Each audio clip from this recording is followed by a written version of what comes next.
He was arrested in 2006 when he was working for the Deputy Prime Minister, John Prescott. So he'd conned his way into the UK government and was working with them. He conned his way into Microsoft. He conned his way into the BBC. He took us all to the Phantom of the Opera and to the same Japanese restaurant. I assume so that he could talk about that without worrying about the fact that he'd be talking to the wrong person about having gone to Phantom. I don't know.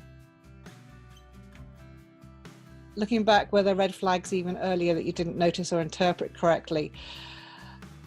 Yes. Now I know. Yes, there definitely was. Love bombing is the first thing. The relationship I had with my husband, when I met him in 2000, he was sending me a dozen red roses at work. He would send me text after text about how much he loved me. It was like something out of a movie. It was basically so much romance, so much it led me quicker into the relationship than I was probably comfortable with. So as a result, the love bombing was very intense, very romantic. But he asked me to marry him within 3 weeks of meeting him, and I said no because it was way too quick to actually meet someone. But that was the sort of thing that was happening all the time. And even though I said no, I said I'd think about it. And as far as he was concerned, after that, we were getting married at some point. We were actually engaged for 2 years before we got married.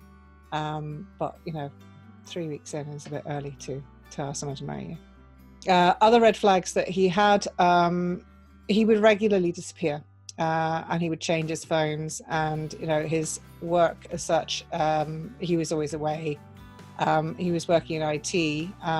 The relationship, as it developed, he started to tell me that actually he was working as an IT person, but with the intelligence services. So when he was called away, he couldn't even tell me.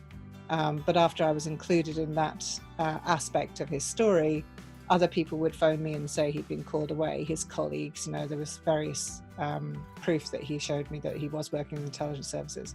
And one of these was his colleagues that would phone me. So there were other people that then verified his story. But yeah, still red flags. So yes, but definitely I think the biggest red flag is the love bombing. I think people, when they talk about psychopaths, they think the biggest red flag is going to be the danger you're in or the money you're losing, but actually it's the opposite. It's the over flattery, over romantic, etc. They're leading you a little bit faster and further than you'd like to go.